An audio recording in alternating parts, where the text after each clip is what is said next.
আসসালামু আলাইকুম। আপনারা সবাই কেমন আছেন? আশা করছি ভালো আছেন। আলহামদুলিল্লাহ, আপনার দোয়া এবং ভালোবাসায় আমিও ভালো আছি। আমি সুমন আছি আপনাদের সঙ্গে ভূতের বাড়ি ইউটিউব চ্যানেলের পক্ষ থেকে। আমি বরাবরের মতো আবার চলে এলাম আপনাদের মাঝে নতুন আরও একটি গল্প নিয়ে। আজকে আমি কথা বাড়াবো না, চলুন সরাসরি মূল ঘটনায় চলে যাই। আমাকে ঠিক যেভাবে ঘটনাটি পাঠিয়েছে আমি ঠিক ওইভাবে আপনাদের মাঝে প্রকাশ করার চেষ্টা করব ইনশাআল্লাহ।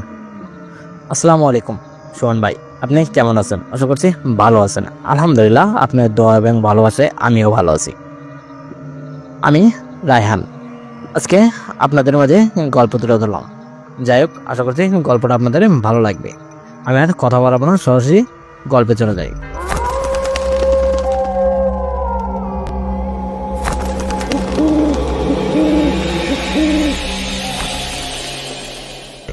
আজকে আমি যে গল্পটি বলবো এটা ভয়ানক একটি কালো জাদুর গল্প। আমি আর কথা বাড়াচ্ছি না, সরাসরি গল্পে চলে যাই। আমার একটি চাচাতো বোন আছে। আমার বাবি সবার বড়। আমার বাপ চাচারা দুই ভাই। আমার চাচার একটি মেয়ে আর একটি ছেলে। আমার চাচাতো বোন সবার বড়, আর ভাইটি তার ছোট। আমি আমার চাচাতো বোনকে অনেক পছন্দ করতাম, কিন্তু মুখ ফুটে কোনোদিন বলতে পারিনি। আমার চাচাতো বোনও আমাকে পছন্দ করত, সেও আমাকে মুখ ফুটে বলতে পারেনি। আমরা আন্দাজ করেছিলাম হয়তোবা আমার চাচাতো বোন আমাকে পছন্দ করে। আমি মুখ ফুটে তারপরও কিছু বলতে পারিনি, কারণ হাদের হোক চাচাতো বোন। চাচাতো বোনকে তো এরকম কথা বলা ঠিক হবে না। আমি তো অনেক চাপা স্বভাবের লোক, আমি কাউকে কিছু সহজে বলতে পারি না। হঠাৎ করে একদিন আমার চাচাতো বোন আমার বাড়িতে আসে। এসে দেখে আমার বাড়িতে কেউ নেই, আমি একা। আমাকে বলল বরাব্বু কই গেছে। আমি বললাম নাই, বাজারে গেছে। তারপরে বললো তাইলে বরাম্মু কই গেছে। আমি বললাম আমার বরাম্মু নাই, কই জানি গেছে। আমি বললাম তুমি বসো, আমরা একটু গল্প করি। আমার চাচাতো বোন আর কিছু বললো না, সোজা বসে পড়লো বিছানায়। আমি আমার চাচাতো বোনকে উদ্দেশ্য করে একটি কথা বললাম। আমার চাচাতো বোন আমার মুখের দিকে তাকিয়ে আছে। হয়তো আপনারা শুনতে যাচ্ছেন আমি কি বলেছিলাম। হ্যাঁ, ওটাই বলবো। আমি আমার চাচাতো বোনকে বললাম, আচ্ছা আমাকে তোমার কেমন লাগে? আমার চাচাতো বোন আমাকে বলল ভালো লাগে না। আমি বললাম কেন মিথ্যা কথা বলতেছ? আমাকে তোমার ভালো লাগে না এরকম কথা তুমি কেন বলতেছ? তুমি তো মিথ্যাবাদী। আমার চাচাতো বোন মুচকি একটি হাসি দিয়ে বলল, আমি কি কখনো তোমাকে বলেছি তোমাকে আমার ভালো লাগে? আমি বললাম না, তা বলনি, তারপরে আমার মনে হয়। আমার চাচাতো বোন আমাকে বলল, আমারও তো মনে হয় এই পুরো বাংলাদেশের রাজত্ব আমি একাই করেছি। তাই বলে কি আমি কি সত্যি বাংলাদেশের রাজা? আমি মুচকে একটা হাসি দিয়ে বললাম, আচ্ছা বাবা, আমার ভুল হয়েছে, এরকম কথা আমি আর কখনো বলবো না। আমার চাচাতো বোন আমাকে বললো, কেন বলবে না? তুমি বলেই তো ফেলেছ, আর কি বলার বাকি আছে? আমি আমার চাচাতো বোনকে বললাম, আচ্ছা বাবা, আমার ভুল হয়েছে, সরি, এই কানে ধরলাম আর আমি কখনো বলবো না। আমার চাচাতো বোন আমাকে মুচকে একটি হাসি দিয়ে বলল, সত্যি তোমাকে আমার ভালো লাগে, তোমাকে আমি অনেক পছন্দ করি। আমি যেন খুশিতে আত্মহারা। আমি আমার চাচাতো বোনকে বললাম, আমিও তোমাকে অনেক পছন্দ করি, আমি তোমাকে বিয়ে করতে চাই। আমার চাচাতো বোন মুখটা যেন অন্ধকার হয়ে গেল। আমার চাচাতো বোনের মুখে যেন আধার নেমে এলো। আমি আমার চাচাতো বোনকে বললাম, কি হয়েছে তোমার, মুখটা এরকম করলে কেন? নাকি আমাকে তোমার পছন্দ না? আমার চাচাতো বোন আমাকে বলল, তোমাকে আমার পছন্দ, কিন্তু বাড়ির কেউ যদি মেনে না নেয়? আমি বললাম এর চিন্তা করার কোনো দরকার নেই, কেউ যদি মেনে না নেয় তাহলে আমরা দুজন পালিয়ে যাব।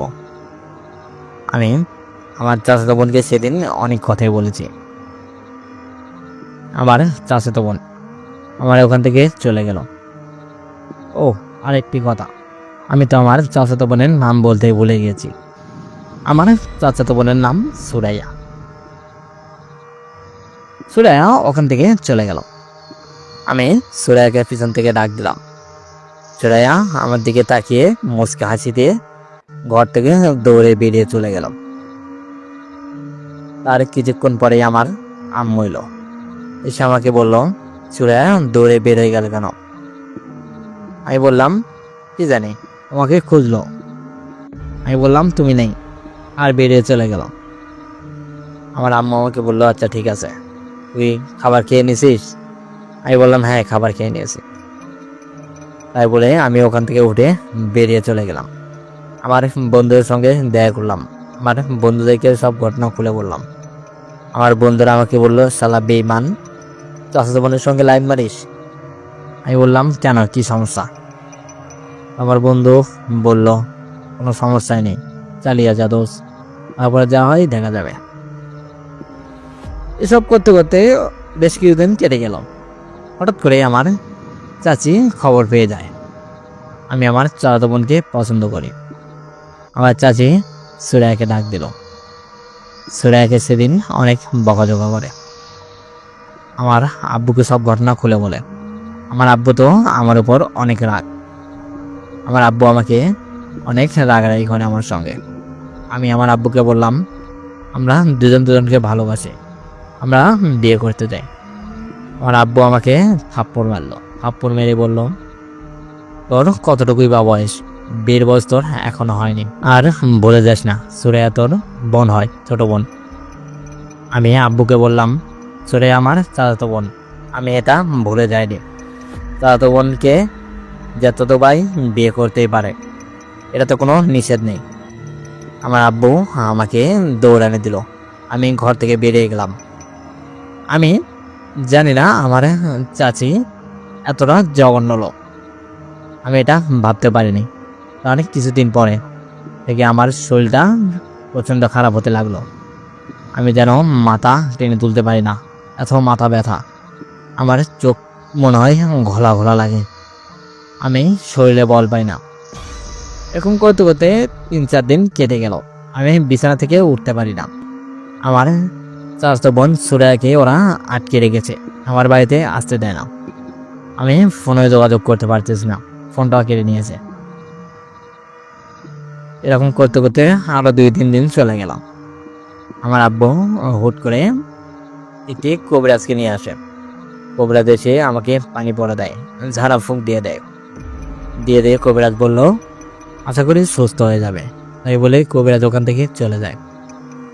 আরও 2 দিন কেটে গেল, আমার শরীরটা মোটেও ঠিক হয় না, যে অবস্থা আগে ছিল ঠিক ওই অবস্থায় আছে।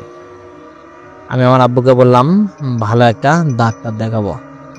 আমার আব্বু আমাকে বলল, ঠিক আছে, আজকে শহরে যাব। তাই বলে আমার আব্বু আমাকে গোসল করিয়ে দিল, দিয়ে আমাকে নিয়ে শহরে চলে গেল। শহরে বড় একটি ডাক্তার দেখালো। ডাক্তারের ওষুধ খেতে লাগলাম, 3-4 দিন ওষুধ খেলাম, তারপরে কোনো কাজ হয় না। দিন দিন মনে হয় শরীরটা আরও বেশি খারাপ হয়ে যাচ্ছে। আমি আমার আব্বুকে বললাম, আমাকে একটি কবিরাজ দেখাও। আমার আব্বু আমাকে বলল, আমিও এটা চিন্তা করছি, তোকে একটা কবিরাজ দেখাবো। তাই বলে আমার আব্বু ভালো একটি কবিরাজকে ডেকে আনলো। কবিরাজ এসে আমার ঘরে ঢুকতেই কবিরাজের কিছু একটা সন্দেহ হয়। কবিরাজ চতুর্দিকে খুঁজতে লাগে। আমি কবিরাজকে বললাম, কি হয়েছে, আপনি কি খোঁজেন? কবিরাজ আমাকে বলল, তুমি চুপ থাকো, ওখানে শুয়ে আছো, শুয়ে থাকো, আমি দেখতেছি। তাই বলে কবিরাজ বেশ ভালোভাবে খুঁজতে লাগলো, কিছু খুঁজে পেল না। তারপরে কবিরাজ আমাকে বলল, তুমি আজকে ঠিক ঈশান নামাজের সময় আমার বাড়িতে চলে যাবে। আমার আব্বুকে বলল, ঠিক ঈশান নামাজের সময় ওকে নিয়ে যাবে। আমি চলে গেলাম। তাই বলে কবিরাজ চলে গেল। ঠিক ঈশান নামাজের সময় আমি কবিরাজের ওখানে চলে গেলাম। আমার আব্বু আমার সঙ্গে গেল। আমার আব্বু কবিরাজকে ডাক দিতে কবিরাজ বেরিয়ে এলো। কবিরাজ আমাকে বলল, তুমি ভেতরে এসো। আমার আব্বুকে বলল, তুমি বাইরেই থাকো, আমি তোমাকে ডেকে নেব। আমি ভেতরে প্রবেশ করলাম। আমার আব্বু বাইরে দাঁড়িয়ে আছে। ভেতরে ঢুকতেই দেখলাম চতুর্দিকে অন্ধকার। একটি গোল চক্রের ভিতরে বেশ কিছু মোমবাতি রাখা, আর একটি মানুষের মাথার খুলি রাখা। আমাকে বসতে বলল, আমি বসে পড়লাম গোল চক্রের ভিতরে। আমার হাতের সামনে কবিরাজটি ওই মাথার খুলিটা রাখলো। আমাকে বলল, তুমি মাথার খুলিটার উপরে হাত রাখো। আমি আর দেরি করলাম না, মাথার খুলিটার উপরে হাত রাখলাম। হাতে রাখতেই আমার শরীরে একটি ঝটকা লাগলো। আমি হাতটা তুলে নিলাম মাথার খুলির ওপর থেকে। কবিরাজ আমাকে বলল, তুমি আবারও হাত রাখো। আমি আবারও হাত রাখলাম। এবার কবিরাজ কি জানি মন্ত্র বলল, করে আমার আব্বুকে ডাক দিল। আমার আব্বুকে বলল, তুমি এর আগে কি কোনো কবিরাজ দেখাইছিলে? আমার আব্বু বলল, হ্যাঁ, একটি কবিরাজ এসেছিল। আমার আব্বু বলল, কেন, কি সমস্যা, কি হয়েছে? কবিরাজ বলল, হয়তোবা সেই কবিরাজটি তোমার ছেলেকে বশীকরণ করেছে। আমি বললাম, বশীকরণ মানে কি? কবিরাজ আমাকে বলল, বশীকরণ মানে কালো জাদু। আমার তো কলিজাটা ঠান্ডা হয়ে গেল। আমার শরীরে রক্ত চলাচল যেন বন্ধ করে দিল। আমি কবিরাজকে জিজ্ঞেস করলাম, কে বা আমাকে কালো জাদু করতে পারে? কবিরাজ আমাকে বলল, সেটা এখনো বুঝতে পারতেছি না, তোমাদেরকে জানিয়ে দিব, তোমরা এখন যেতে পারো। আমি ওখান থেকে উঠে বেরিয়ে এলাম। কবিরাজ আবারও আমার আব্বুকে ডাক দিল। আমার আব্বুকে কী সব কথা বলল। আমি আমার আব্বুকে আবার ডাক দিলাম।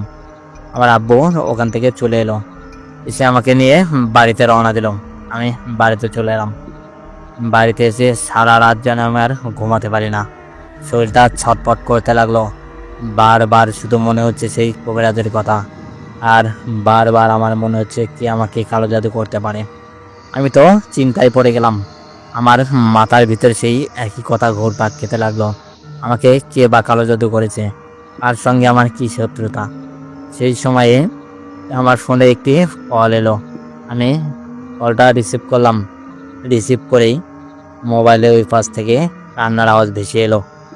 আমি মোবাইলে বললাম, কে তুমি, কান্না করতেছো কেন? তখনই ফোনের ওই পাশ থেকে আবারও কান্নার আওয়াজ ভেসে এলো। আমি আবারও বললাম, কে তুমি, বারবার কান্না করতেছো কেন, তোমার পরিচয়টা দাও। তখনই ফোনের ওই পাশ থেকে বলে উঠলো, আমি সুরাইয়া, আমি সুরাইয়া। সুরাইয়া নামটি শোনার সঙ্গে সঙ্গে আমার পরিচয়টা যেন ঝাঁপ করে উঠলো। আমি লাফিয়ে উঠলাম, উঠে বললাম, সুরাইয়া, তুমি কেমন আছো? তোমাকে আমি কতদিন যাবৎ দেখি না, বাড়ির সঙ্গে বাড়ি, তারপরও তোমাকে দেখতে পারতেছি না। এর থেকে দুর্ভাগ্য আর কোনো কিছুই নেই। আমি সুরাইয়াকে বললাম, তুমি আমার সঙ্গে দেখা করো। সুরাইয়া বলল, এখন দেখা করা সম্ভব না, সবাই ঘুমিয়ে পড়েছে, এই কারণে আমি ফোনটা নিয়েছি। আর ঘরের বাইরে তালা দিয়ে আমার আব্বু বাইরে শুয়ে আছে। আমি সুরাইয়াকে বললাম, তাহলে কি তোমার সঙ্গে আর আমার দেখা হবে না? সুরাইয়া আমাকে বলল, আমি শুনলাম তোমার শরীরটা নাকি খারাপ। আমি বললাম, হ্যাঁ, কে বা কারা আমাকে কালো জাদু করেছে। সুরাইয়া আবারও কান্না করতে লাগলো। কান্না করতে করতে ফোনটা কেটে গেল। তারপর আমি অনেকবার ফোন দেওয়ার চেষ্টা করেছি ওই মোবাইলে, কিন্তু ফোন ঢোকে না, শুধু বিজি দেখায়। হয়তো বা আমার চাচি বা চাচা টের পেয়ে গেছে, তার কারণে ফোনটা কেড়ে নিয়ে আমার নাম্বারটা ব্ল্যাক লিস্টে ফেলে রেখেছে। আমি আর ফোন দিলাম না। পরের দিন সকালবেলা আমি আমার আব্বুকে বললাম, কবিরাজ ফোন দিয়েছিল। আমার আব্বু আমাকে বলল না। আমি হুট করে আমার ঘরের ভিতর থেকে কারো কান্নার আওয়াজ শুনলাম। আমি ঘরের ভিতরে ঢুকে বললাম, কান্নার আওয়াজটা শুধু আমি একাই শুনতেছি, আর কেউ শুনতে পারে না। আমি ঘরের ভিতরে দিয়ে খুঁজতে লাগলাম, কিন্তু কাউরে আমার চোখে পড়ে না। কান্নার আওয়াজ তো ঘরের ভিতর থেকে আসতেছে, কিন্তু কে কান্না করতেছে? আমি জিজ্ঞেস করলাম, কে তুমি, কান্না করতেছে কেন? আমার কথা শুনে আমার আব্বু দৌড়ে এলো, এসে আমাকে বলল, কি হয়েছে? আমি বললাম, দেখো না আব্বু, কে একজন কান্না করতেছে। আমার আব্বু বলল, কে কান্না করতেছে? কেউ তো কান্না করতেছে না। আমি বললাম, ভালো করে দেখো, কেউ একজন কান্না করতেছে। এরকমভাবে বেশ কিছুক্ষণ খুঁজতে লাগলাম।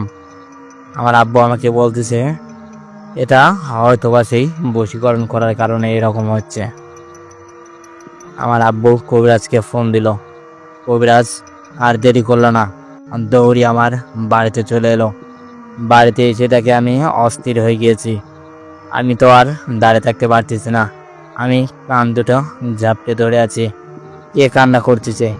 আমি চিৎকার করতেছি আর বলতেছি, কে তুমি? কান্না করতেছ কেন? তুমি কথা বলো। কেউ আর কথা বলে না। কবিরাজ আমাকে বলল, এটা তোমার মনের ভুল। আমি বললাম, আপনি কবিরাজ এই কোথায় কেমনে বলতে পারতেছেন? এটা কোনো মনের ভুল না। আমি তো বুঝতে পেরেছি কবিরাজ আমাকে সান্ত্বনা দিচ্ছে, কিন্তু সেই কান্নাটা তো আমার কানে এসে পড়তেছে। সান্ত্বনা দিয়ে বা কি লাভ? কবিরাজ আমাকে বলল, তুমি বিছানায় বসে পড়ো, আমি দেখতেছি। তাই বলে কবিরাজ মন্ত্র পড়তে লাগলো। কিছুক্ষণ মন্ত্র পড়তেই কান্নাটা যেন বন্ধ হয়ে গেল। আর একটু পরেই কেউ একজন জানে আমার বুকের উপরে ঝাঁপিয়ে পড়ল। আর মুখটা খুবই ভয়ঙ্কর দেখতে। সেই লোকটি আমাকে বলল, তুই আর বাঁচবি না, তোকে আমি মেরে ফেলবো। কবিরাজ বুঝতে পারলো। কবিরাজ আমার বুকের উপরে তার হাতের লাঠিটা দিয়ে বাড়ি দেওয়ার সঙ্গে সঙ্গে সেই লোকটি ওখানে পড়ে যায়। পড়ে যেয়ে সেই লোকে উঠে কবিরাজের গলাটা চাপে ধরে কবিরাজকে ধাক্কা দিয়ে ফেলে দেয় আমার ঘরের দেওয়ালের সঙ্গে। কবিরাজ আমার ঘরের দেওয়ালের সঙ্গে ব্যারি খেয়ে নিচে পড়ে যায়। নিচে পড়ে যেয়ে সেই কবিরাজ ছটফট করতে লাগলো। আমি দেখলাম সেই লোকটি কবিরাজের বুকের উপরে বসে তার গলাটি চেপে ধরেছে। কবিরাজ আর কথা বলতে পারতেছে না। কবিরাজ অনেক ছটফট করতেছে। কবিরাজ বাঁচার জন্য অনেক চেষ্টা করতেছে, কিন্তু পারতেছে না। কিছুক্ষণের মধ্যেই বেশ কিছু জিন এসে হাজির হলো। জিন আসার সঙ্গে সঙ্গে সেই লোকটি কবিরাজের বুক থেকে উঠে আমার ঘরের জানলা দিয়ে পালিয়ে যায়। আমি সব কিছু নিজের চোখে দেখলাম। আমি যেন নিজের চোখকে বিশ্বাস করতে পারতেছি না। আমার শরীরের রক্ত চলাচল যেন বন্ধ করে দিয়েছে। আমার বুকের হৃৎপিণ্ডটা যেন থেমে গিয়েছে। আমি কি করব বুঝতে পারি না। আমি বিছানায় বসে পড়লাম। আমার মাথাটা চক্কর দিতে লাগলো। আমার আব্বু এসে আমাকে ধরলো। কবিরাজ উঠে দাঁড়ালো, দাঁড়িয়ে বলল, তুমি এক্ষুনি আমার সঙ্গে আমার বাড়িতে চলো, না ছাড়া তোমাকে ওরা মেরে ফেলবে। আমি আর দেরি করলাম না, কবিরাজের সঙ্গে কবিরাজের বাড়িতে চলে গেলাম। কবিরাজ জিনদেরকে বলল, তোমরা এক্ষুনি চলে যাও, যে খোঁজ লাগাও কে বা কারা একে বশীকরণ করেছে, কে কারা একে কালো জাদু করেছে। এক্ষুনি যাও, খুবই শিগগিরই খবর নিয়ে আসবে। জিনারা ওখান থেকে চলে গেল। কবিরাজকে আমি বললাম, আমি হয়তোবা বাঁচবো না, আমি হয়তোবা বাঁচবো না, আমাকে বাঁচান আপনি। আমি কবিরাজকে আবারও বললাম, আমাকে বাঁচান। কবিরাজ আমাকে বলল, তোমার কোনো চিন্তা নেই, তুমি আমার এখানে এসেছো, তুমি আমার এখানে সম্পূর্ণ নিরাপদ, তোমার কোনো ক্ষতি হবে না। আমি এবার দেখব ওই ভয়ানক জিনটাকে কে বাঁচায়, আর যে তোমাকে কালো জাদু করেছে সে বা কে, তাকেও আমি ধরে ফেলবো আজকে। তাই বলতে বলতেই জিন দুটা এসে হাজির হলো। জিন এসেই সব কিছু খুলে বলল। আমি তো জিনদেরকে দেখতে পারতেছি। আমি কবিরাজকে বললাম, আমি তো আপনার জিনগুলোকে দেখতে পারতেছি। কবিরাজ আমাকে বলল, হ্যাঁ, তুমি এখন সব জিনদেরকে দেখতে পারবে, কারণ তোমার উপরে বশীকরণ করা হয়েছে তোমাকে মারার জন্যে। তারপরে কবিরাজ আমাকে বলল, কে তোমাকে মেরেছে তুমি শুনবা? আমি বললাম, হ্যাঁ, আমি শুনতে চাই। আমাকে সব ঘটনা খুলে বলল। আমি যেন আর দাঁড়িয়ে থাকতে পারি না। আমার আপন মানুষ আমাকে কালো জাদু করেছে। আমি নিজেকে আর কন্ট্রোল করতে পারলাম না। আমি ওখানে অজ্ঞান হয়ে পড়ে গেলাম। কবিরাজ আমার চোখে পানি দিয়ে আমাকে জ্ঞান ফেরালো। জ্ঞান ফিরে দেখি আমার আব্বু ওখানে হাজির। শুধু আমার আব্বু না, আমার আম্মু হাজির। কবিরাজ আমাকে বলল, তুমি তো সব ঘটনা শুনেছো, তুমি তোমার আব্বুকে সব কিছু খুলে বলো। আমি সব ঘটনা আব্বুকে খুলে বললাম। হয়তোবা আপনারাও শুনতে যাচ্ছেন আমাকে কালো জাদু কে করেছে। হ্যাঁ, আমি এটাও বলবো, কিন্তু এখন না, কিছুক্ষণ পরে বলবো। আমি আমার আব্বুকে সব ঘটনা খুলে বললাম। আমার আব্বু আমাকে বলল, এর প্রতিশোধ তো নিতেই হবে। কবিরাজ আমাকে বলল, আমি উল্টো বশীকরণ করে দিব, আমি আবারও কালো জাদু করব। আমি কালো জাদু আগে করতাম না, আমি এবার কালো জাদু করব। এবার ঠিক সেই কবিরাজের উপরে কালো জাদু করব, সেই কবিরাজের উপরে কালো জাদু করব। তাই বলে কবিরাজ বসে পড়ল। বসেই কালো জাদু করা শুরু করলো। সবার আগে কবিরাজ জিনদেরকে বলল, সেই কবিরাজের বাড়িতে যাও, যে ওখান থেকে তার মাথার চুল আর তার কাপড়ের টুকরা নিয়ে আসবে একটি। জিনেরা খুবই দ্রুত সম্ভব যে চুল আর একটি পোশাকের টুকরা নিয়ে আসে, এসে কবিরাজকে দেয়। কবিরাজ সেইগুলো নিয়ে মন্ত্র পড়তে শুরু করলো। মন্ত্র পড়ে আর চুল দিয়ে তার কাপড়ের টুকরাতে একটি করে প্যাঁচ দিতে লাগলো। মন্ত্র পড়তেছে আর প্যাঁচ দিচ্ছে, মন্ত্র পড়তেছে আর প্যাঁচ দিচ্ছে। দিতে দিতে বেশ মোটা করে ফেললো। মোটা করে সেটা একটি তাবিজের ভিতরে ঢুকিয়ে নিল। নিয়ে কবিরাজ একটি শিং মাছ বের করলো। বের করে তার গলাতে বেঁধে দেয়। দিয়ে সেটাকে একটি বাঁশের চিপার ভিতরে রেখে দেয়। দিয়ে সেই বাঁশের চিপাটা মুখ বন্ধ করে দেয়। দিয়ে সেটাকে মাটিতে পুঁতিয়ে ফেলে। কিছুক্ষণ পরেই যেন আমার বাড়ির পাশ থেকে অদ্ভুত কিছু আওয়াজ হতে লাগলো। সেই আওয়াজটা অন্য কারো না, সেই আওয়াজটা আমার চাচি। আমি যেন নিজের চোখে বিশ্বাস করতে পারলাম না, সত্যি আমার চাচির আওয়াজ এটা। আমি এর আগে বলেছিলাম কি আমাকে বশীকরণ করেছিল বা আমাকে কালো জাদু করেছিল, সেটা এখন বলতেছি সেটা অন্য কেউ না, আমার চাচি আমাকে কালো জাদু করেছিল। হ্যাঁ, আমার চাচি আমাকে কালো জাদু করেছিল। আমার চাচি জানি না কোথা থেকে জানি কালো জাদু করা শিখে সেই কালো জাদুটাই আমার উপরে করেছে, কিন্তু অতটা ক্ষতি করতে পারেনি আমার। লাস্ট পর্যায়ে যখন না পেরেছে তখন অন্য একটি কবিরাজের কাছে গিয়েছে, যে সেই কবিরাজকে সব ঘটনা খুলে বলেছে। সেই কবিরাজ পরবর্তীতে আবারও আমার উপরে কালো জাদু করে, যার প্রভাব পড়েছিল আজকে সকালবেলা আমাকে মেরে ফেলার চেষ্টা করেছিল সেই বদজিনটি। কিছুক্ষণ পরে দেখলাম শুধু আমার চাচির উপরে না, সেই কবিরাজটি আমার চাচাতো বোন ও আমার চাচার উপরেও বশীকরণ করেছে। আমি ওখানে আর দেরি করলাম না, দৌড়িয়ে চলে গেলাম সেই কবিরাজের কাছে। সেই কবিরাজকে যেয়ে বললাম, আপনি আমার চাচিকেই বশীকরণ করেছেন। আমার চাচিকে করেছেন তো করেছেন, আমার চাচা এবং আমার চাচাতো বোনকে কেন করেছেন? কবিরাজ আমাকে বলল, তোমার চাচির উপরে যেই বশীকরণ ঠিক করেছি তার কিছু প্রভাব চলে গেছে তাদের উপরে। আমি কবিরাজকে বললাম, আপনি এক্ষুনি সেই বশীকরণটি উঠিয়ে নিন, সেই কালো জাদুটা তুলে নিন, আমি এসব চাই না। কবিরাজ আমাকে বলল, আচ্ছা ঠিক আছে, তুমি যাও, আমি এই কালো জাদুটি তুলে নেব। আমি কবিরাজের কথাই সায় দিলাম, ওখানে আর দেরি করলাম না, আমি চলে এলাম। আমি বাড়িতে এসে দেখি সব কিছু মোটামুটি ঠান্ডা হয়ে গিয়েছে। আমার আব্বু আমার চাচার ঘরে চলে গেল, যে আমার চাচাকে সব ঘটনা খুলে বলল। আমার চাচা আমার চাচির উপরে অনেক ক্ষিপ্ত হয়ে আছে। আমার চাচা আমার চাচিকে মারধর করেছে। আমি আমার চাচাকে বললাম চাচিকে আর কিছু করবেন না, চাচিকে সব বুঝতে পারেনি। আমার চাচা আমাকে বলল, তুমি আর কোনো কথা বলো না, তুমি চিন্তা করো না, আমার মেয়ের বিয়ে আমি তোমার সঙ্গে দিব। তারপরে আমার বিয়ে দিয়ে দেয়। আমার চাচু রাজি ছিল সেই মুহূর্তে, কিন্তু আমার চাচি হয়তোবা মন থেকে মেনে নিতে পারেনি আমাকে, তাই আমার সঙ্গে অতটা কথা বলে না। আমাদের বিয়ে হয়ে যায়, বিয়ে করলাম আমি। বিয়ে করার পর থেকে এখন পর্যন্ত প্রায় 3 বছর কেটে গেল, আমাদের এখন পর্যন্ত কোনো সন্তান আদি হয়নি। যাই হোক, আমি গল্পটি আর বড় করতে চাই না। গল্পটি যদি ভালো লাগে তাহলে সোহন ভাই অবশ্যই সবার মাঝে ছড়িয়ে দিবেন। আমি আর কথা বাড়াবো না, আপনারা সবাই ভালো থাকুন, সুস্থ থাকুন, আল্লাহ হাফেজ। রায়হান ভাইয়ের গল্পটি তো আমার অসম্ভব ভালো লেগেছে, আপনাদের কেমন লাগলো অবশ্যই কমেন্টে জানাবেন। আর এরকম গল্প যদি আপনাদের কাছে থেকে থাকেন আপনারা আমাদেরকে পাঠিয়ে দিতে পারেন, আমাদেরকে ইমেল বা হোয়াটসঅ্যাপে পাঠিয়ে দিতে পারেন।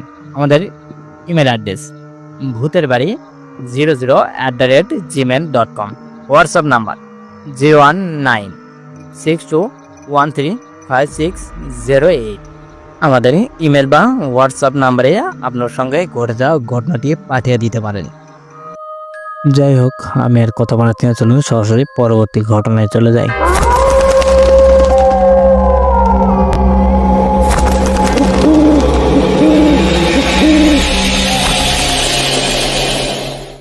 ঠিক যেভাবে ঘটনাটি পাঠিয়েছে আমি ঠিক ওইভাবে আপনাদের মাঝে প্রকাশ করার চেষ্টা করবো ইনশাল্লাহ। যাই হোক, আমি আর কথা বলাচ্ছি না, চলুন সরাসরি ঘটনায় চলে যাই। আসসালামু আলাইকুম সুমন ভাই, আপনি কেমন আছেন? আশা করছি ভালো আছেন। আলহামদুলিল্লাহ, আমিও ভালো আছি। আমি রাশেদ, প্রথমবারের মতো আপনাদের কাছে ঘটনাটি পাঠিয়ে দিলাম। আশা করবো ঘটনাটি আপনাদের ভালো লাগবে। আমার বন্ধুর সঙ্গে ঘটে একটি ঘটনা আপনাদের মাঝে তুলে ধরবো। যাই হোক, আমি আর কথা বলাচ্ছি না, চলুন সরাসরি মূল ঘটনায় চলে যাই। আমার বন্ধু নাম রায়হান। রায়হান আর আমরা দুজনে ঢাকায় থাকি। আমার বন্ধু রায়হান অনেকদিন যাবৎ বলতেছে আমরা কোথাও ঘুরতে যাই, কিন্তু কাজের চাপের কারণে কোথাও ঘুরতে যাওয়া হয় না। সময় করে একদিন দুজনে ঘুরতে গেলাম চাঁপাইনবাবগঞ্জ। ওখানে যে একটি গ্রামে উঠলাম। গ্রামের এক কোনায় একটি পাকা বাড়ি আছে, বাড়িটা দোতলা। ওই বাড়িতে আমাদেরকে থাকতে দিল। আমরা একটি লোককে সঙ্গে করে নিয়ে গিয়েছিলাম, তার নাকি পরিচিত কেউ একজন আছে। সে আমাদেরকে ওই বাড়িতে উঠিয়ে দিয়েছে। আমার সঙ্গে যে লোকটি গিয়েছিল সে ওখান থেকে চলে এসেছে। আমরা দুজনেই সেই বাড়িতে থেকে যাই। আমরা ঘরের ভিতর প্রবেশ করলাম। ঘরের ভিতরে ঢোকার সঙ্গে সঙ্গে আমার বন্ধু হঠাৎ করে চিৎকার দিয়ে উঠলো। আমি আমার বন্ধুকে বললাম কি হয়েছে? আর বন্ধু বলল পিছনে কেউ একজন দাঁড়িয়ে আছে। আমি বললাম তুই তো সামনের দিকে তাকিয়ে আছিস, পিছনে কেমন করে দেখতেছিস? আমার বন্ধু বলল সামনে আয়না দেখ, আয়নাতে দেখা যাচ্ছে। আমি আয়নার দিকে তাকিয়ে দেখি কেউই নেই। আমি রায়হানকে বললাম এখানে তো কেউই নেই। রায়হান বলল ভালোভাবে দেখ, আছে দেখ, কেউ একজন দাঁড়িয়ে আছে, তার মুখটা দেখা যাচ্ছে না, একটি ছায়ার মতো। আমি রায়হানকে বললাম তোর কি মাথায় সমস্যা হয়েছে নাকি? চল ভেতরে চল।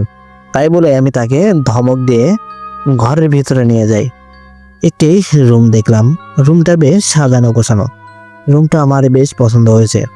রুমের ভেতরে ঢুকে পড়লাম।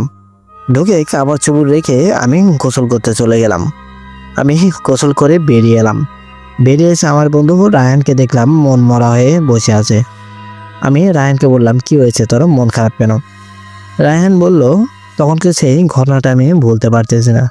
কেউ তো একজন দাঁড়িয়ে ছিল, তুই তাকে কেন দেখতে পেলি না, নাকি দেখেও না দেখার ভান করলি? আমি বললাম এটা তুই কি বলিস? তুই আমার ছোটবেলার বন্ধু, আমি এতদিন যাবৎ তোর সঙ্গে আছি, এরকম কোনো ঘটনা কখনো ঘটেছে?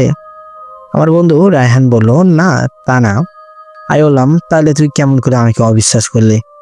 রায়হান বলল এখানে অবিশ্বাসের কিচ্ছু না, যাই হোক এগুলা বাদ দে, আমি গোসল করে আসি। তাই বলে রায়হান গোসল করতে চলে গেল। সে গোসল করতে লাগলো। হঠাৎ করে সে আবারও চিৎকার দিয়ে উঠলো। উঠে দৌড়িয়ে গোসলখানা থেকে বেরিয়ে এলো, এসে আমার গলা চেপে ধরলো। আমি রায়হানকে বললাম আবার কি হয়েছে? রায়হান বলল তাড়াতাড়ি তুই বাথরুমে যা, যে দেখ কি অবস্থা। আমি বাথরুমের ভিতরে চলে গেলাম, যে দেখলাম কিছুই নেই। আমি বেরিয়ে এসে রায়হানকে বললাম কি হয়েছে?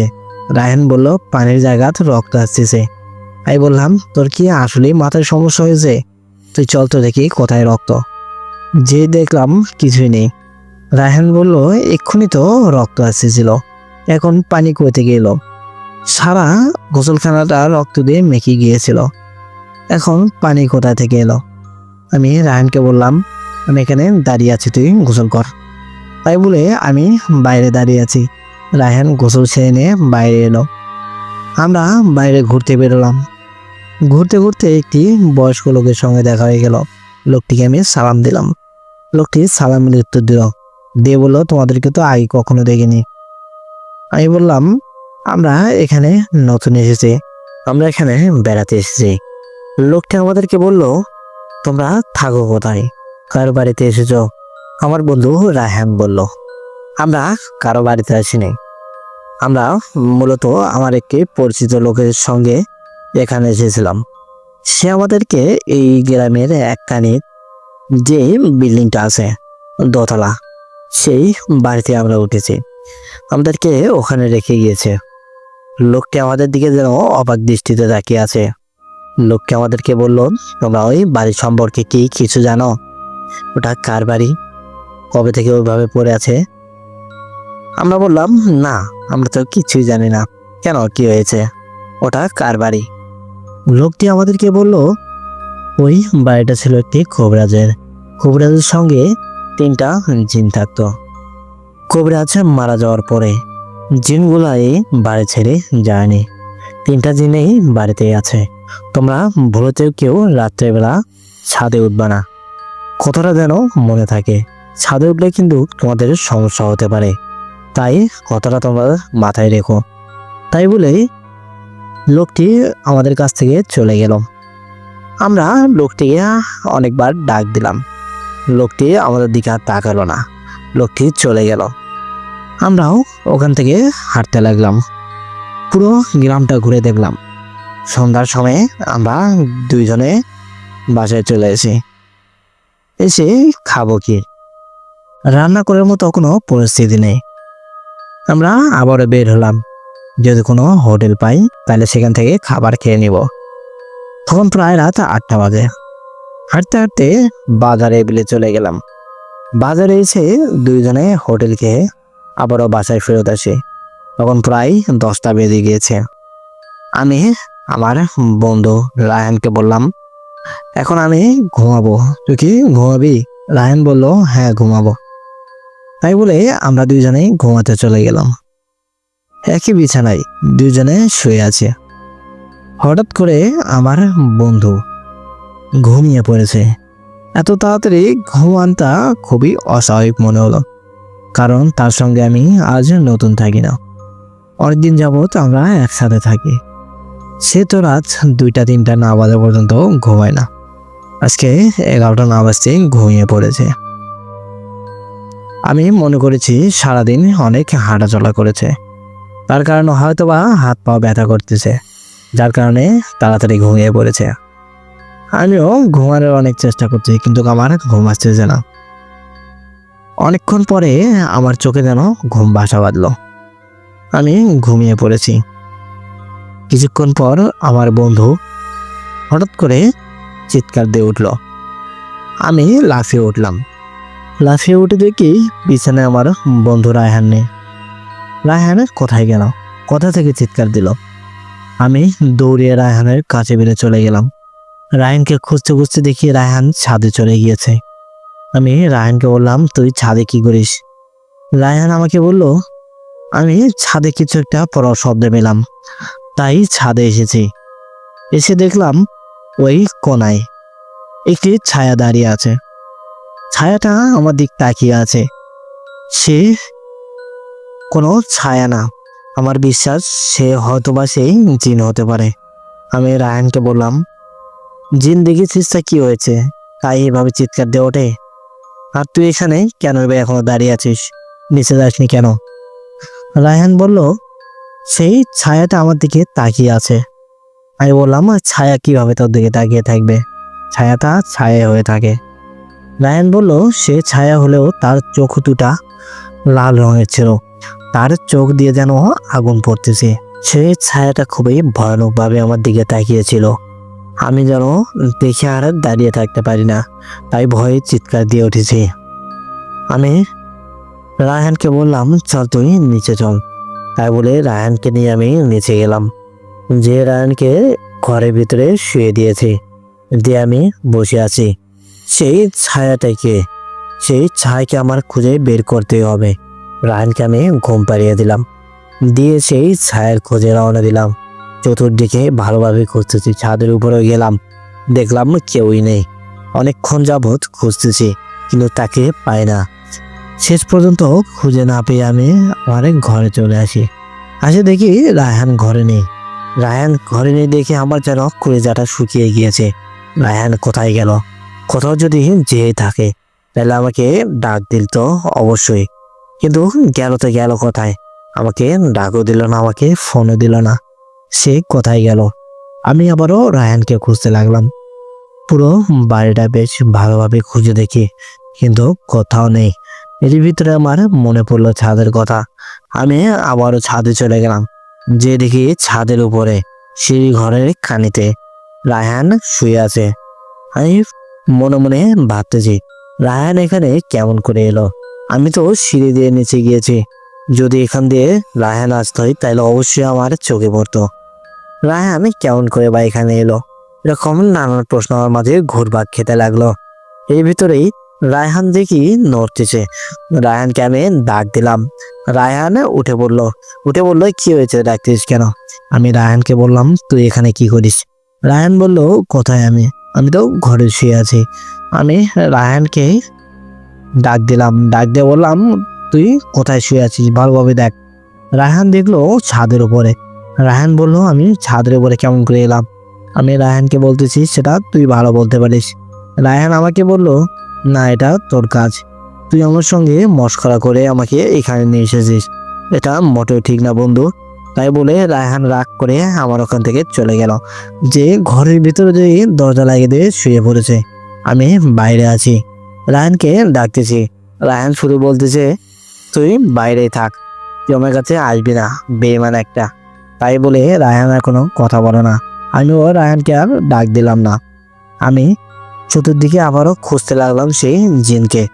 খুঁজতে খুঁজতে ছাদের উপরে চলে গেলাম। দেখলাম ছাদের এক কানে একটি ছায়া দাঁড়িয়ে আছে। আমার আর বুঝতে বাকি রইল না এটাই সেই ছায়া। আমি ছায়াকে ডাক দিলাম, যে তুমি আমার সামনে এসো। ছায়াটা কোনো কথা বলে না। অনেকক্ষণ যাবৎ ছায়াকে ডাকতেছি, সে কোনো কথা বলতেছে না। হঠাৎ করে লক্ষ্য করলাম ছায়াটা একটু নড়াচড়া করতেছে। আমি মনে মনে বেশ খুশি হলাম। হ্যাঁ, এবার হয়তোবা ছায়া আমার সঙ্গে কথা বলবে। আমি ছায়াকে বললাম, কে তুমি? তোমার পুরো চেহারাটা দেখাও, আমি তোমাকে দেখতে চাই। ছায়া তার দুটা চোখ মেললো যেন, তার চোখ দুটা লাল টকটকা হয়ে আছে। সে খুবই ভয়ানকভাবে একটি হাসি দিল। হাসিটা যেন কি ভয়ানক, এটা কেউ না দেখলে বিশ্বাস করতে পারবে না। একটা লোকের হাসি এতটা ভয়ানক হতে পারে, আর এত জোরে জোরে হাসতেছে।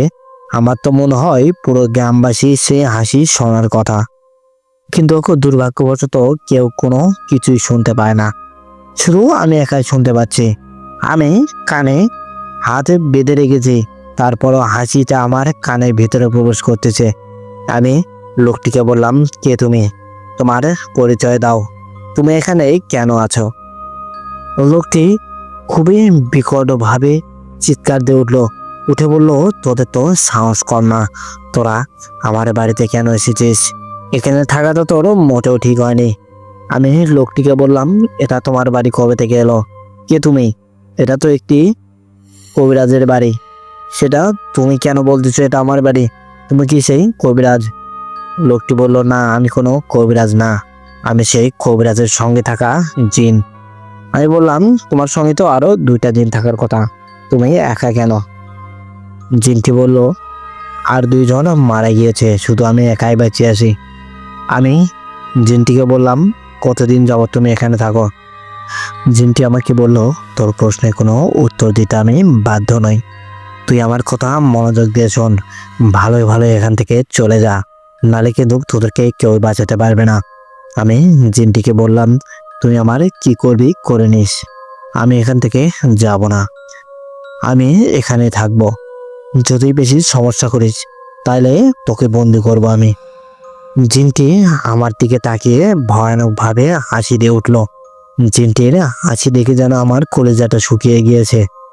আমার বন্ধু রায়হানও খুবই দ্রুত আমার কাছে চলে এলো।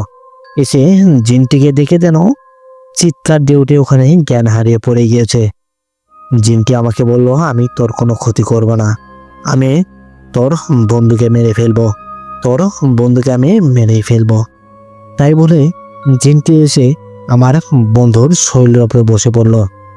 আমি স্পষ্ট দেখলাম আমার বন্ধুর শরীরের উপরে সেই জিনটি এসে বসেছে, কিন্তু আমি দেখলাম বসে আছে, সে কোথাও উধারে গেল। আমার বন্ধুর ভিতরেই জ্ঞান ফিরল। আমার বন্ধু খুবই ভয়ানকভাবে হাসি দিয়ে উঠে বলল, শুধু তোর কারণে আজ আমার এই অবস্থা। যদি তুই সেই জিনটিকে ভালোভাবে বলতেছি আমরা এখান থেকে চলে যাব, তাইলে হয়তো বা আমার এত কোনো সমস্যা হতো না। শুধুমাত্র তোর কারণে আজ আমার এই হাল, আমি তোকে ছাড়বো না। তাই বলেই আমার বন্ধু রায়হান ভয়ানকভাবে হাসি দিয়ে উঠল। আমার বন্ধুর এরকম কথা শুনে আমি যেন অবাক হয়ে গিয়েছি। আমার বুঝতে আর বাকি রইল না, এটা সেই জিনের কারসাদি। সেই জিনটি আমার বন্ধু রায়হানের ভিতরে প্রবেশ করেছে, যার কারণে আমার বন্ধু রায়হান এসব কথা বলতেছে। এসব করতে করতে ফজর আজান দিয়ে দিল। এর ভিতরেই আমার বন্ধু আবারও জ্ঞান হারিয়ে ফেললো। আমি বেশ ভালোভাবে বুঝতে পেরেছি জিনটা এবার আমার বন্ধুর শরীর থেকে চলে গিয়েছে। আমি খুবই দ্রুত আমার বন্ধুকে জাগালাম, জাগিয়ে আমার বন্ধু রায়হানকে নিয়ে আমি চলে গেলাম আবারও ঢাকায়। কিন্তু তার শরীরটা স্বাভাবিক হয়নি।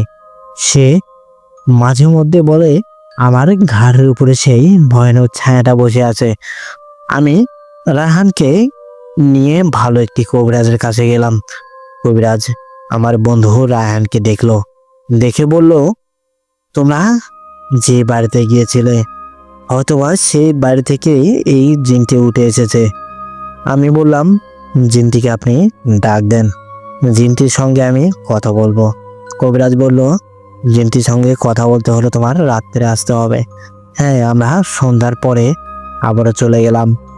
যে জিনটিকে ডাক দিল, জিনটি হাজির হলো আমার বন্ধুর শরীরে। আমি জিনটিকে বললাম, তুমি আমাদের পিছু ছেড়ে দাও, আমার বন্ধুকে ছেড়ে দাও, আমাদের ভুল হয়েছে। জিনটি বলল, না, আমি তোকে সাবধান করেছিলাম, কিন্তু তুই আমার কোনো কথাই শুনিস নি, তোকে ছাড়বো না। তোর বন্ধুকে তো ছাড়বই না, সঙ্গে তোকেও তিলে তিলে মারবো। আমি কবিরাজকে বললাম, একে আটকানোর কোনো বুদ্ধি নেই।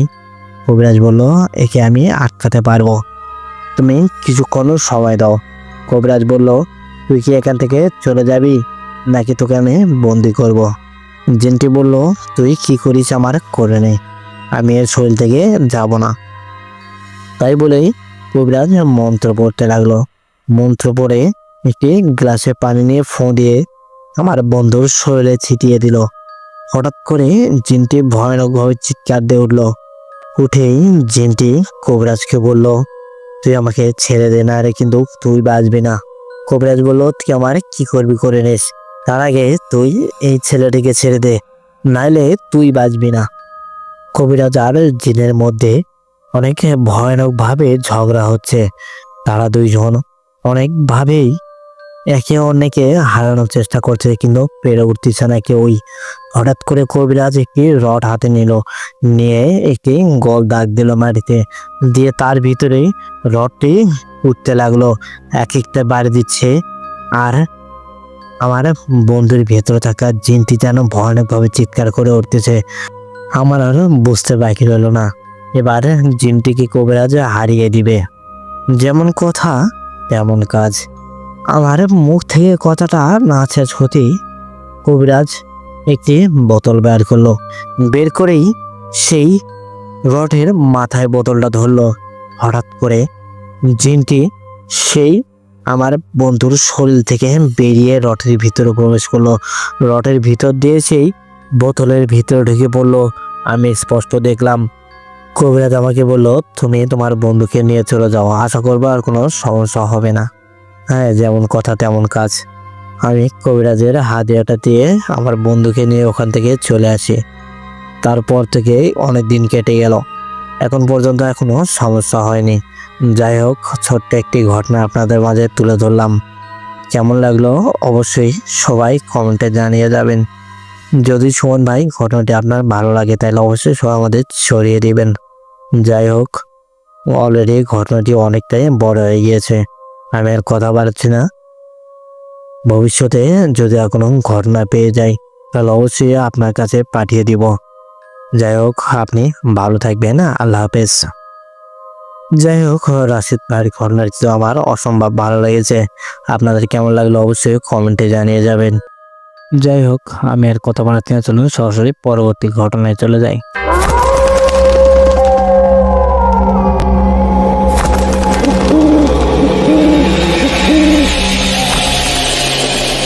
আমাদেরকে ঠিক যেভাবে ঘটনাটি পাঠিয়েছে আমি ঠিক ওইভাবে আপনাদের মাঝে প্রকাশ করার চেষ্টা করব ইনশাল্লাহ।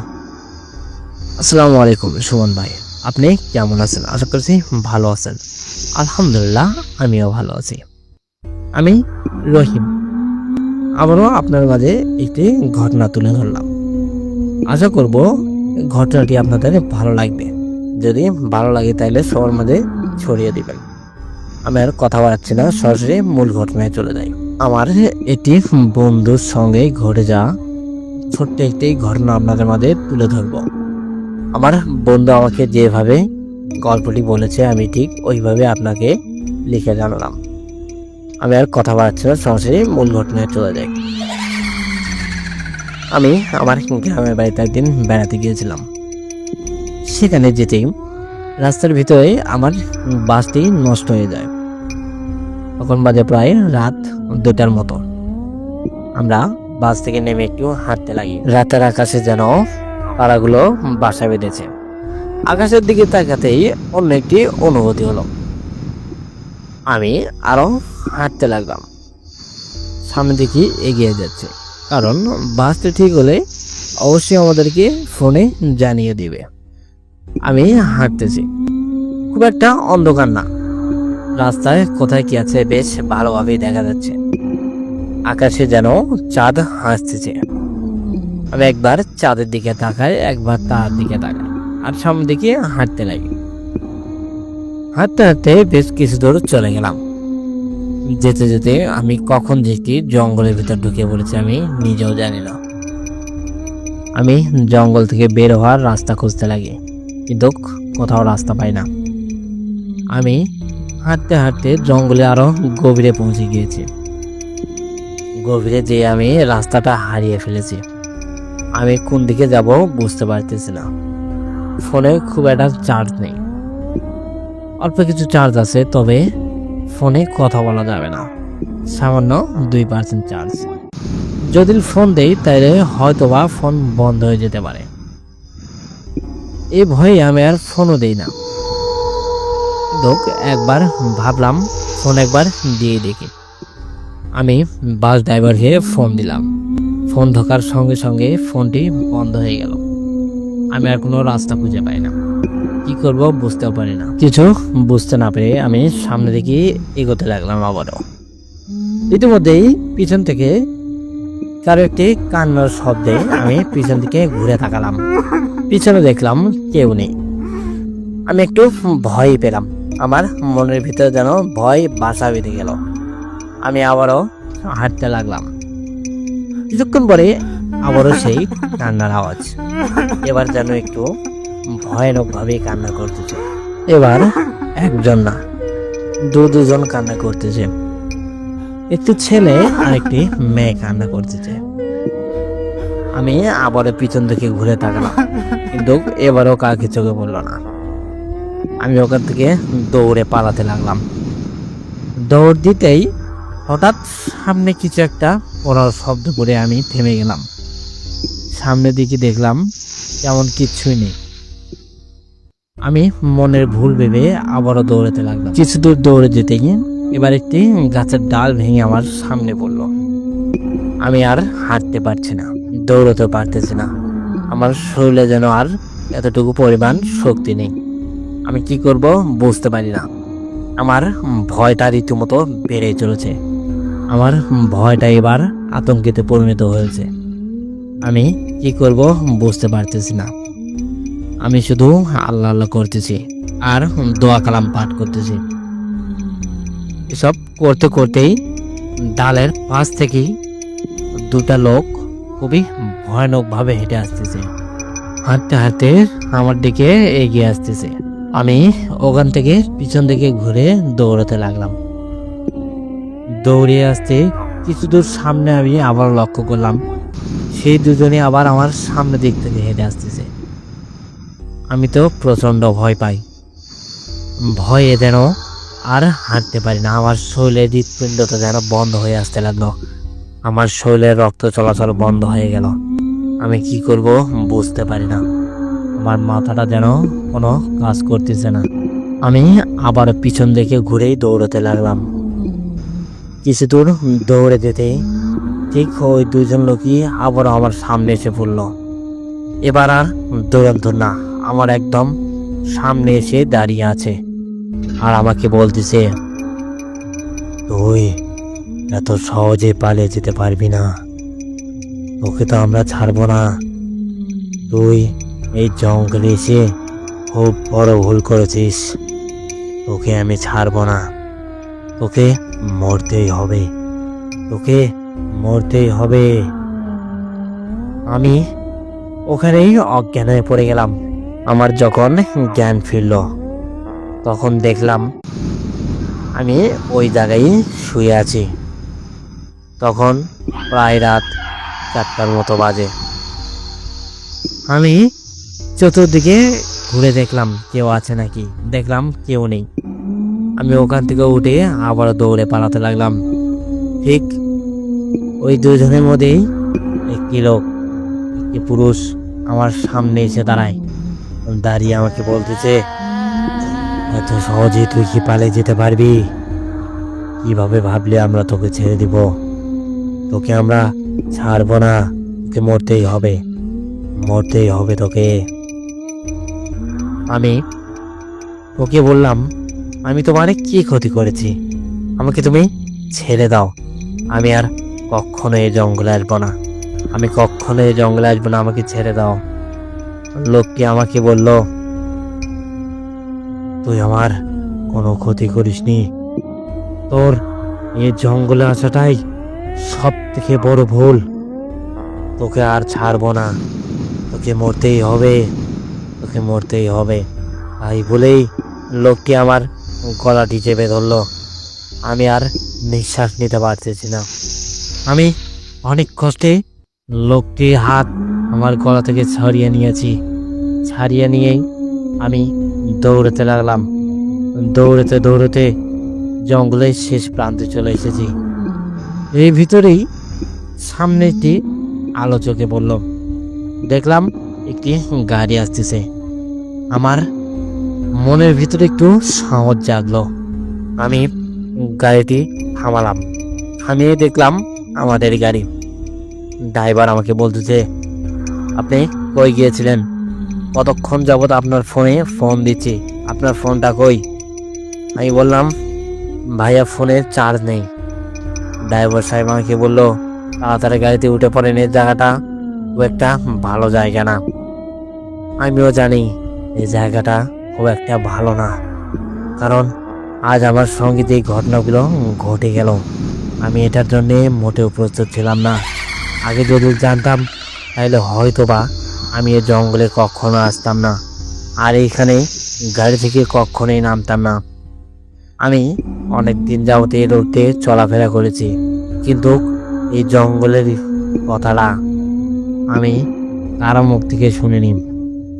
এমনকি কখনো আমার সঙ্গে এরকম ঘটনাও ঘটেনি। আমি জীবনে প্রথমবার এরকম ঘটনার মুখোমুখি হয়েছি। আমাকে আল্লাহ পাক জানে বাঁচিয়ে নিয়ে এসেছে। শোন ভাই,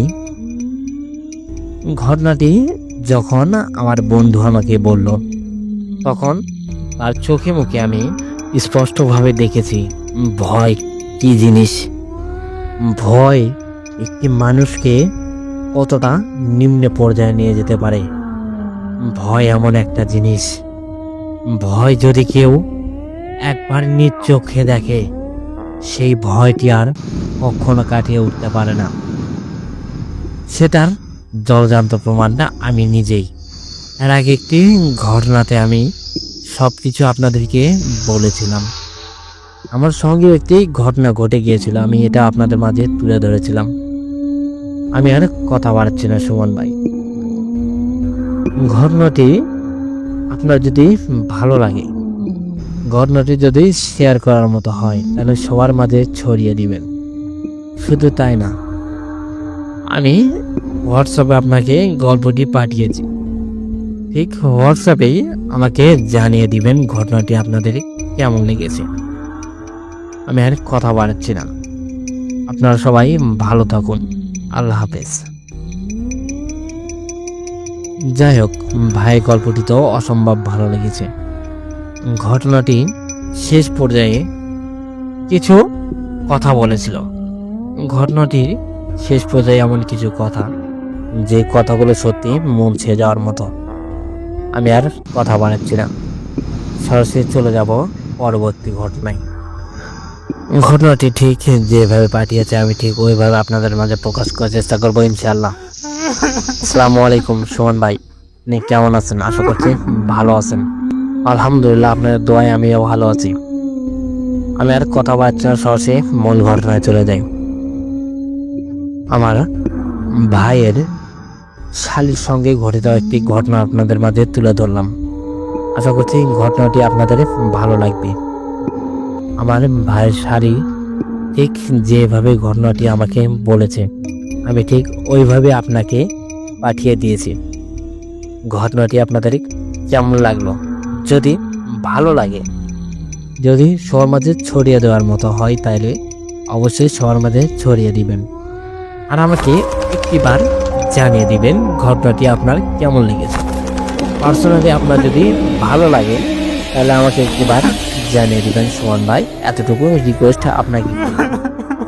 আমি আর কথা বাড়াচ্ছি না, সরাসরি ঘটনায় চলে যাই। আমি তখন ক্লাস 5-এ পড়ি। আমার খালার বাড়িতে আমি বেড়াতে গিয়েছিলাম। আমি জানতাম না আমার খালার বাড়ির পাশে একটি পুকুর আছে। ওই পুকুরটা এতটা ভয়ানক, আমি পুকুরটার ব্যাপারে আগে জানতাম না। আমি খালার বাড়ি থেকে গোসল করতে চলে যাই সেই পুকুরে। তখন ঠিক দুপুরবেলা জহরের আজানের 5 থেকে 7 মিনিট পরে আমি গোসল করতে যাই। আমি পুকুরে নামি। পুকুরে নামার পরে গোসল করতেছি। গোসল করতে করতে এক সময় আমার মনে হলো আমার চুল ধরে কেউ একজন টানতেছে। আমি হাত দিয়ে চুলগুলা আলোক করি, দেখলাম তেমন কিছু নেই। আমি আবারও ডুবকি দিই। ডুবকি দিয়ে উঠেই দেখলাম আমার চুলগুলো এখন পর্যন্ত শুকনো আছে। আমি মনে ভুল ভেবে নিলাম, আমি আবারও ডুবকি দিলাম। ঠিক আবারও সেই একই অবস্থা, চুল এখনো শুকনো আছে। আমি বারবার ডুবকি দিই, আমার মাথায় অনেক পানি দিই, তারপরে আমার চুলগুলো ভেজে না। আমি পুকুর থেকে খুবই দ্রুত সম্ভব উঠে আসি। আর হয়তোবা আপনারা ভাবতেছেন আমি 5 বছর বয়সী, সেই ঘটনাটি এখন আমার কেমন ভাবে মনে আছে। হ্যাঁ, এটা একটা ভাববার বিষয়। আমার এখনো মনে আছে, তার কারণটা হলো আমি কিছুদিন পরপরই এই গল্পটি আমার খালার কাছ থেকে আমি শুনে থাকি, তাই আমার বেশ ভালোভাবেই মনে আছে। যাই হোক, আমি আবারও ঘটনায় চলে যাই। আমি দৌড়িয়ে আমার খালার বাড়িতে চলে আসি। আমার খালাকে আমি সব ঘটনা খুলে বললাম। আমার খালাও দেখলে হ্যাঁ, আমার মাথার চুলগুলো এখনো শুকনো আছে। আমার খালু মাঠ থেকে বাড়িতে আসে। আমার খালু আমাকে বলল, তোমার ওই পুকুরে যাওয়াটা মোটেও ঠিক হয়নি। কেন গিয়েছিল তুমি একা একা ওই পুকুরে? আমার খালাকে অনেক গালাগালি করে। আমার খালা বলল, আমি তো জানতাম না কিভাবে ওই পুকুরে চলে গিয়েছে, জানলে কি আমি যেতে দিতাম? আমার খালু বলল, তুই ওকে নিয়ে ভেতরে যা। আমরা ঘরের ভিতরে চলে গেলাম। দেখতে দেখতে সন্ধ্যা পার হয়ে গেল। আমরা সবাই মিলে খাবার খেয়ে ঘুমাতে গেলাম। ঘুমিয়ে পড়েছি আমি। আমি স্বপ্নে দেখি খুবই সুন্দর একটি ছেলে আমার সামনে বসে আছে। ছেলেটির বয়স খুব একটা না, হয়তোবা 14 থেকে 15 বছর বয়স হবে। ছেলেটি আমার দিকে তাকিয়ে আছে। আমি ছেলেকে জিজ্ঞেস করলাম, কে তুমি? এখানে কি চাও? তুমি আমার কাছে কেন দাঁড়িয়ে আছো? ছেলেটি আমাকে বলল, তোমাকে আমি দেখতেছি। জানি না, তোমাকে আমি যত দেখি ততই ভালো লাগে। কেন এই কারণ? আমি কিছু বুঝতে পারি না। আমি সেই ছেলেকে বললাম, তুমি এখান থেকে চলে যাও, তুমি আর এখানে আসবে না। ছেলেটি আমাকে বলল, না, আমি তো তোমাকে দেখতে আসবই। এরকম অনেকক্ষণ যাবৎ কথা বললাম। কথা বলার এক পর্যায়ে আমি ছেলেকে বললাম, তুমি আমার বন্ধু হবে? ছেলেটি বলল, হ্যাঁ আমি তোমার বন্ধু হব। ছেলেটি আমাকে বলল, তাইলে আমি তোমার সঙ্গে কথা দেখা করব। আমি বললাম, তুমি আমার বাড়িতে আসবে। ছেলেটি বলল, না আমি বাড়িতে আসবো না। ছেলেটিকে আমি বললাম, তাইলে আমরা কথা দেখা করব। ছেলেটি আমাকে বলল, তুমি ঠিক দুপুর বেলায় সেই পুকুর ঘাটে চলে যাবে। আমি বললাম, আচ্ছা ঠিক আছে। তাই বলে ছেলেটি ওখান থেকে চলে গেল। চলে যাওয়ার কিছুক্ষণ পরে আমার ঘুমটা ভেঙে গেল। ঘুম থেকে উঠে দেখলাম সকাল হয়ে গেছে। আমি খেলতে চলে গেলাম। খেলতে খেলতে এক পর্যায়ে জোরে আজান দিয়ে দিল। আমিও আর দেরি করলাম না, আমি চলে গেলাম সেই পুকুর ঘাটে। তখন তো আমি ছোট, তেমন কিছু বুঝি না। পুকুর ঘাটে যেয়ে দেখি ছেলেটি ওখানে দাঁড়িয়ে আছে। আমি ছেলেটিকে বললাম, তুমি এখানে বসে আছো? ছেলেটি আমাকে বললো, হ্যাঁ তোমার জন্য বসে আছি। আমরা দুজনে বেশ কিছুক্ষণ গল্প করলাম। গল্প করার এক পর্যায়ে আমি ছেলেটিকে বললাম, আমি বাড়িতে যাব, খাবার খাবো। তাই বলে আমি ওখান থেকে উঠে চলে এলাম। এরকম করতে করতে বেশ কিছুদিন কেটে গেল। এক পর্যায়ে আমার খালা সব ঘটনা শুনতে পেল। আমি জানতাম না ওটা কোনো মানুষ না, ওটা কোনো জিনের সন্তান। আমার খালা নিজ চোখে সব কিছু দেখলো। আমার খালা আমার খালুকে সব ঘটনা খুলে বলল। আমার খালা আমার খালুকে বলতেছে একটি ছেলের সঙ্গে কথা বলে, সে ছেলেটা তো এখানকার না। আমার খালু আমাদেরকে ফলো করতে লাগলো। আমি যখন ছেলেটির সঙ্গে কথা বলে চলে আসি, তার কিছুক্ষণ পরে ছেলেটি ওখান থেকে উঠে পুকুরের ভেতর ডুবকি দেয়, দিয়ে সে ছেলেটি আর ওখান থেকে ওঠে না। পরের দিন ঠিক যে সময় আমি আসবো তার কিছুক্ষণ আগে ছেলেটি আবারও পুকুর থেকে উঠে আসে। এরকম করে বেশ কিছুদিন আমার খালু সবকিছু দেখে ফেলে। আমার খালু আমাকে আর কিছু জানালো না। আমার খালু একটি কবিরাজকে খবর দিল। কবিরাজ এসে সেই ছেলেটি আর আমাকে হাতে নাতে ধরে ফেলে। ছেলেটিকে কবিরাজ বলে, তুই এখানে কেন এসেছিস? ছেলেটি ছোট্ট, এমন কিছু বলতে পারে না। ছেলেটিকে এক পর্যায়ে আমার খালু আর কবিরাজ মিলে বন্দি করে। আমি ছেলেটিকে ছাড়ানোর অনেক চেষ্টা করি, কিন্তু পারি না, আমি তখন তো ছোট। বন্দি করে রাখার 3 দিন পরে আমার বাড়িতে অদ্ভুত কিছু ঘটনা ঘটতে লাগলো। আমার খালার অসুখ, প্রচণ্ড জ্বর আর ভালো হয় না। জ্বর 4 দিন পরে কিছুটা কমে গিয়েছে। তার প্রভাব পড়েছে আমার খালুর উপরে। আমার খালুকে প্রত্যেক দিন স্বপ্নে দেখে কেউ একজন বলতেছে, তুই ওই ছেলেটিকে বন্দি করে মোটেও ঠিক কাজ করিসনি। ওই ছেলেটিকে ছেড়ে দে, নাইলে তোকে মরতে হবে, তোর পুরো বংশকে নির্বংশ করে দিব। ওই ছেলেটিকে ছেড়ে দে। আমার খালু কবিরাজকে খবর দিল। কবিরাজ এলো। কবিরাজ এসে সে পুকুর ঘাটে গেল, যে কি জানে মন্ত্র পড়তে লাগলো। মন্ত্র পড়তে পড়তেই একটি লোক এসে আমার খালুর সামনে এসে দাঁড়ায়। দাঁড়িয়ে আমার খালুর গলাটি চেপে ধরে। কবিরাজ কি জানে মন্ত্র পড়ে সেই লোকটির গায়ে ফোঁ দিতেই লোকটি ওখান থেকে পিছন দিকে ছিটকে চলে গেল। আমার খালু কবিরাজের পিছনে এসে দাঁড়ায়। সে লোকটি খুবই ভয়ানক দেখতে। লোকটির চেহারাটা কিরকম জানে এক ধরনের।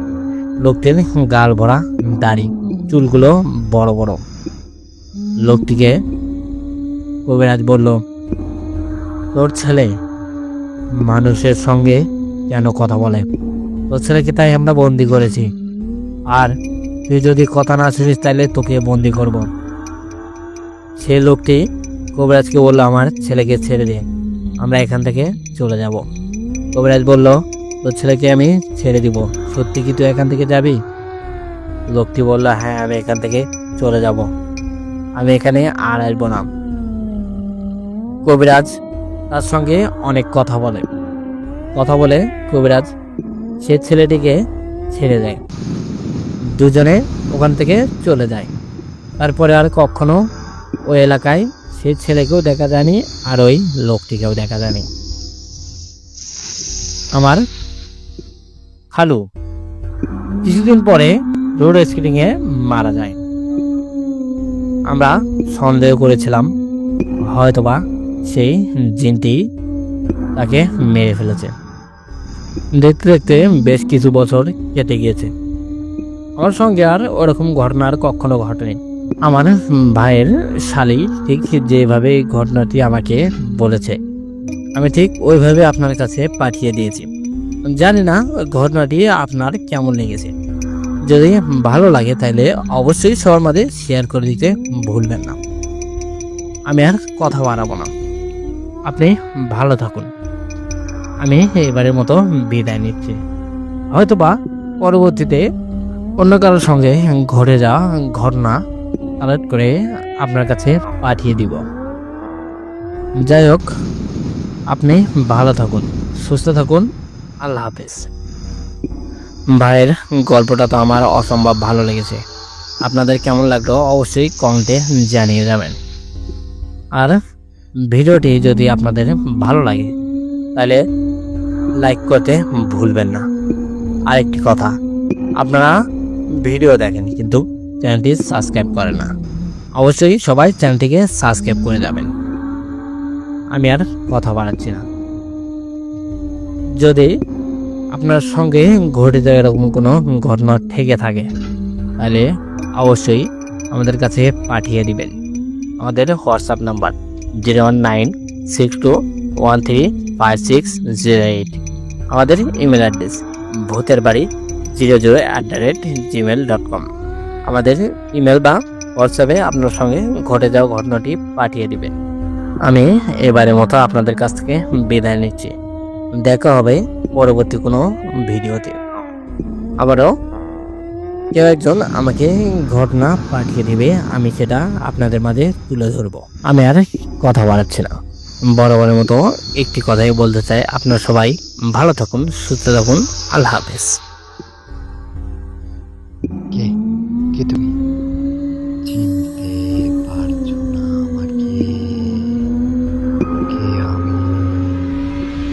না, চিনতে পারছি না তোমাকে। কে তুমি?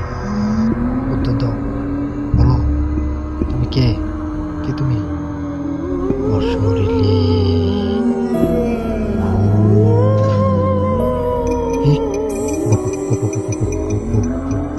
ভূত তুমি? ভূত?